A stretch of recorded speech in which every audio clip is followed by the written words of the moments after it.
de novo, um PIB per capita muito mais alto quando comparado com o Brasil. Você teve uma contribuição muito grande, conforme nossas pesquisas, no início da faculdade do Einstein, né? Que hoje é um patrimônio também, isso aí. Se você pudesse também nos revelar alguma coisa aí. A faculdade do Einstein foi algo que, primeiro, né, já foi mencionado quando o Einstein foi fundado. Na inauguração do Einstein já se falava isso.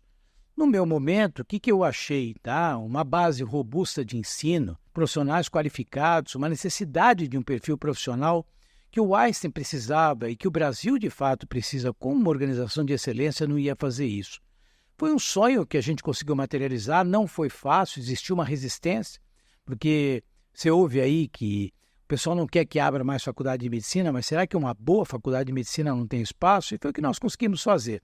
Hoje o Einstein é muito bem avaliado como uma instituição de ensino, a faculdade é muito disputada, ela tem um critério de seleção que é muito peculiar e nós estamos muito orgulhosos, inclusive já começam a aparecer profissionais que estão sendo absorvidos para trabalhar no próprio Einstein.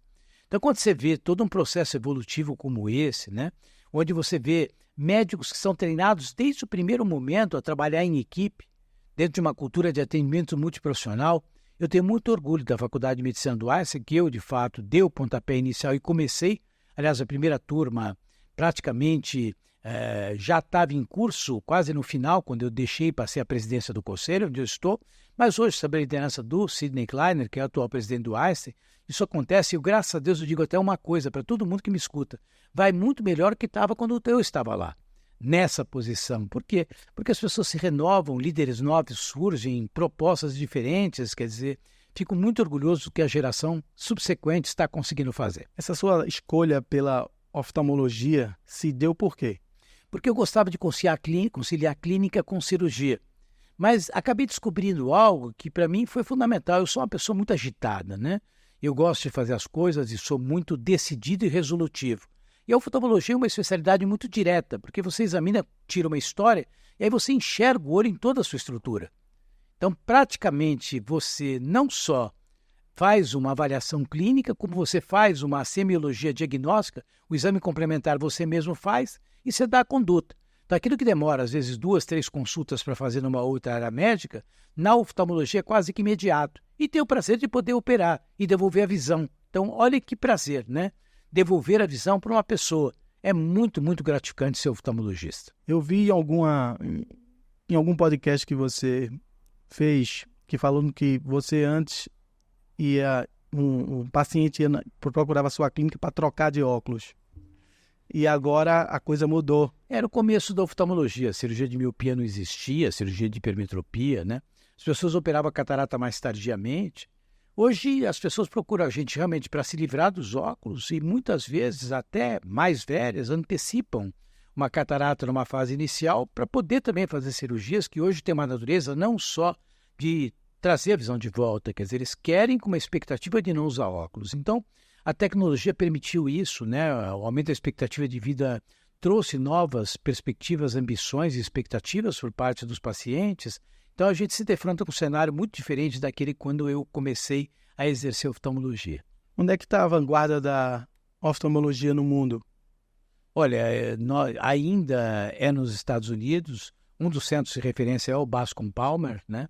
Que é a organização número 1 em termos de referência dos Best Hospitals, da Newsweek que você citou, é esse centro que fica na Flórida e mais precisamente em Miami. Em Miami, que interessante isso aí.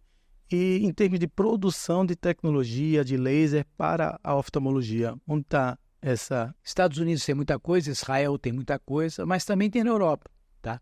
Então você tem as grandes companhias, uma delas é a Alcon, que hoje está nos Estados Unidos, está na Europa. Então eu diria que todo esse processo é um processo de natureza universal. A vanguarda da tecnologia na oftalmologia se passa pelo laser? Que a gente escuta que a Coreia está muito avançada. O laser tem suas aplicabilidades. Você usa o laser em doenças da retina, você usa o laser em doenças do glaucoma, da córnea. Você usa o laser para operar cirurgia de miopia, hipermetropia. Tem laser para catarata, mas não é usado de uso corrente. Então, o laser é uma aplicabilidade, mas o nome laser chama atenção. Então, às vezes as pessoas gostam até de vender a tecnologia laser de uma forma talvez não necessariamente dentro do peso que ela representa. porque ela chama a atenção para algo de vanguarda, mas não necessariamente é alguma coisa de vanguarda. Laser em retina, por exemplo, tem há mais de 30 anos e continua sendo uma coisa importante. Chegando na parte final aqui do nosso podcast, a gente sempre pergunta para os nossos convidados aqui se você achasse a lâmpada mágica do Aladim e pudesse fazer 3 desejos, quais seriam? Primeiro, um Brasil mais justo. Segundo, menos beligerância e polarização, mais convergência, sem discurso de ódio, entendimento, paz verdadeira, aceitação do diverso. Terceiro, eu diria saúde. Porque sem saúde a gente não tem nada. Eu acho que a saúde, quando ela está associada ao binômio educação, isso no fundo é que traz uma sociedade mais igual. Então, quando eu falei de justiça, eu seria enfático: saúde e educação. Considerações finais para a nossa audiência, qual a palavra que você daria aqui para quem está nos escutando? Eu falei sobre os sonhos e talvez eu queira aqui resgatar algo que sempre foi muito importante na minha maneira de enxergar as oportunidades que surgiram na minha frente.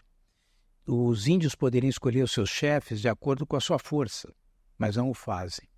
Poderiam, então, talvez escolher a idade como atributo para a escolha dessas suas lideranças, mas também não utilizam esse critério.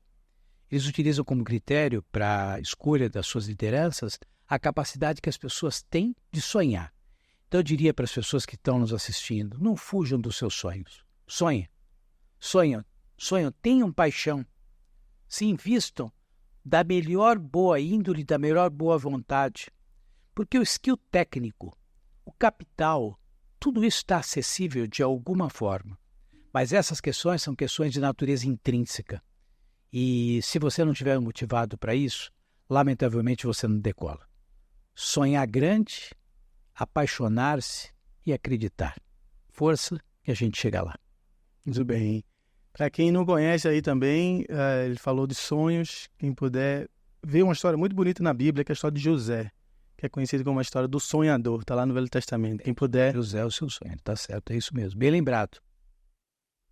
Então, nós agradecemos a presença iluminada aqui no nosso podcast do Dr. Cláudio.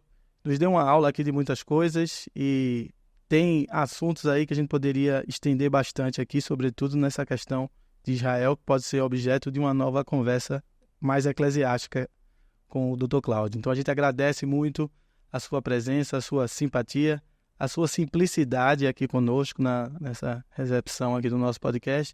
E o nosso podcast está de portas abertas para você, um canal de comunicação sempre que você desejar.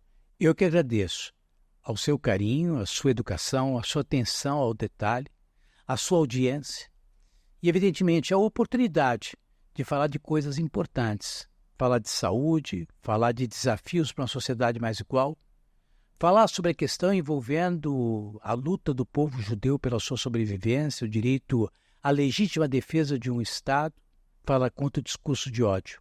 Quando a gente tem um canal que permite isso, a gente está num canal de verdade que quer falar com a sociedade. Muito obrigado pelo seu convite.